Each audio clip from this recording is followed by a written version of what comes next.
All right, hello everyone, and now welcome to game 2 in this series. Well, yep, wanted to make sure everything was working just fine. All right, game 2 in the series between Lawliet and Kay. So far, Lawliet has taken a 1-0 lead after a really impressive game.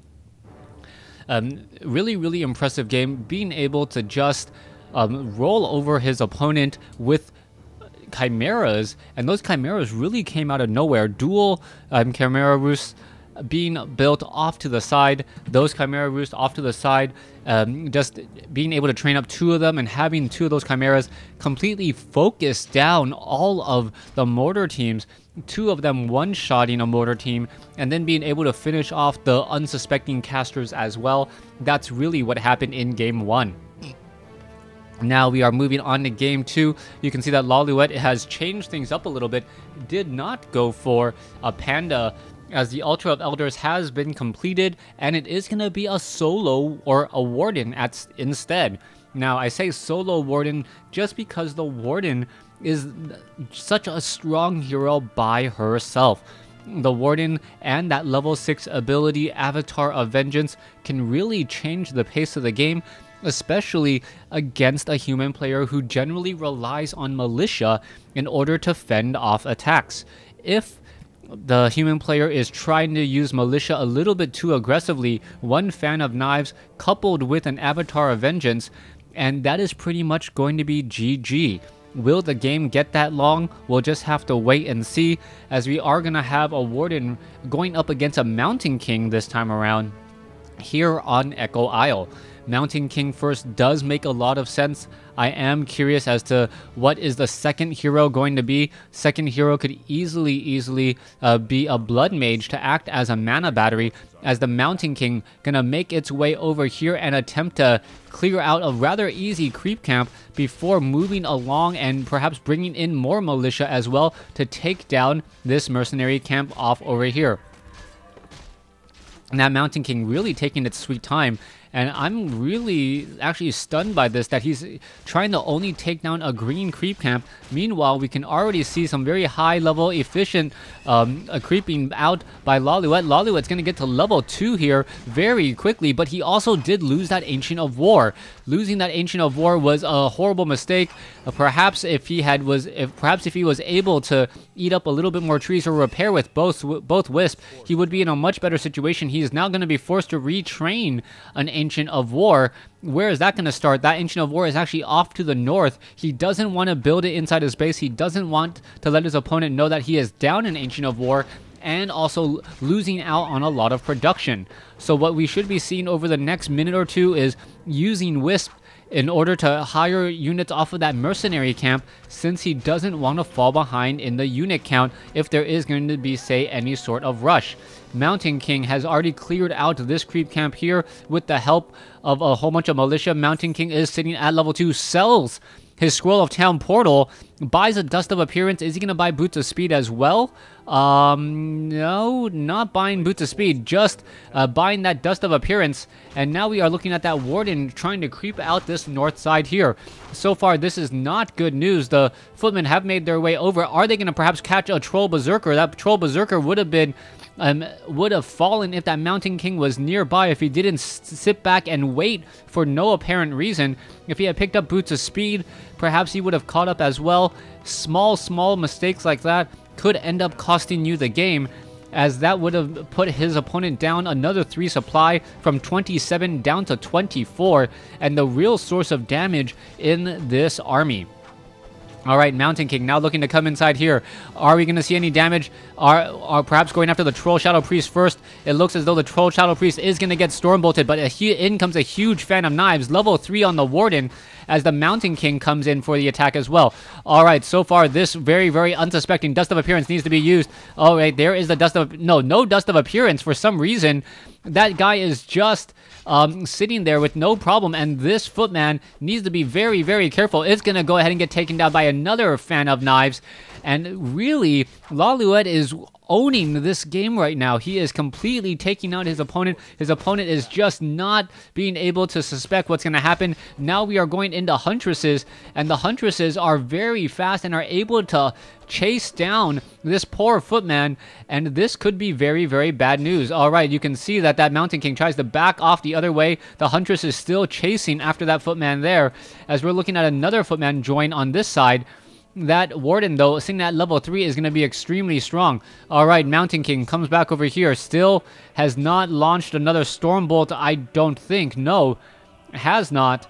And he is definitely in trouble. Wisp did get taken out right there. It was hiding in the midst of a forest, as we are looking at an expansion by the human player, hoping that this expansion is enough. And what is he doing? He is going into triple barracks. All right, I do not... quad barracks?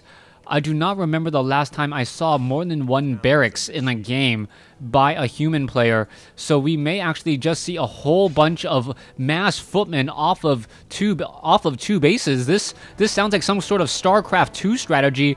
Mass footmen off of 2 bases, and you can see that the Warden is currently just being forced to blink there, having Shadow Strike and Fan of Knives, perhaps leaving one spell open, being able to blink back. That was important. But also, without Riflemen in this group, I am very curious as to whether or not Mass Footmen are going to do anything at all, especially against these Huntresses.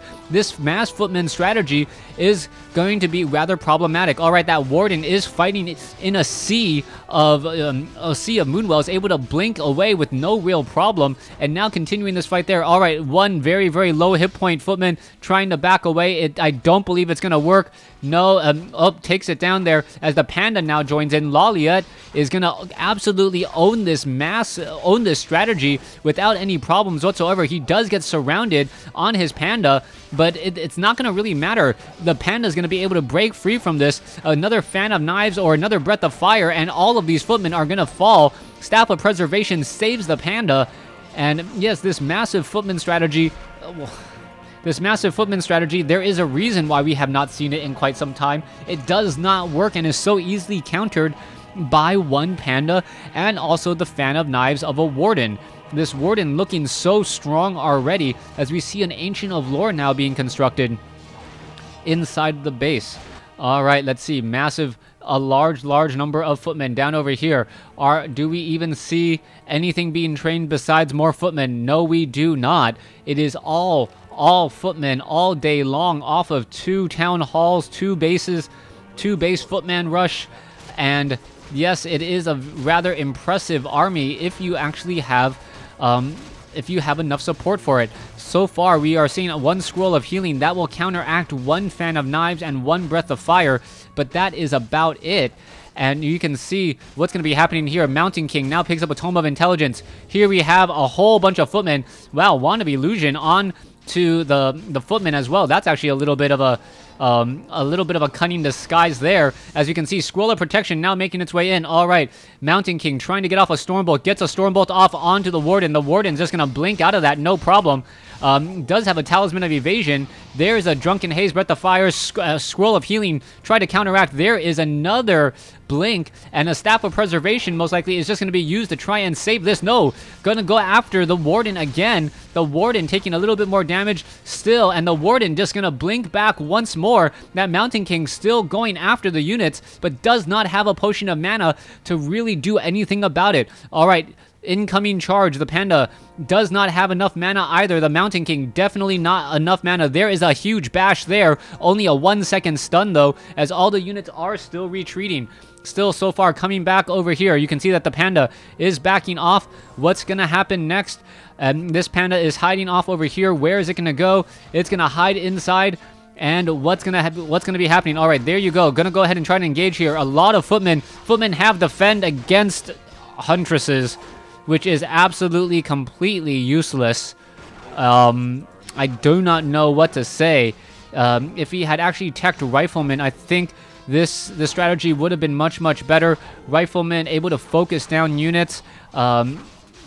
Very, very difficult with Huntresses, as the Huntresses need to get within melee range. Here is a whole bunch of militia now being called over as well, throwing everything and the and the militia from all the way halfway across the map to try and win this fight here. The Mountain King still sitting at level 3. You can see that the units are just still fighting in the back here. The peasants joining in with their pickaxes, doing 5 to 6 damage up against a warden, and that warden is still looking very strong in the backfield. Should be able to blink around, gets a rejuvenation off from a bear. There is a fan of knives, and this game has got to be over. This is just absolutely painful to watch, as I'm not quite sure what we're expecting to see here. Alright, you can see that the warden is now just sitting right there. There is another fan of knives. Towers are being constructed. There is the Mountain King. Mountain King finally gets some kills, but that's not going to be enough, as a level 5 warden going to easily finish things off here, and there is the GG. Thanks for watching. Thanks for listening. Score really not showing how big of an advantage Lawliet had throughout much of this game. Thanks for watching.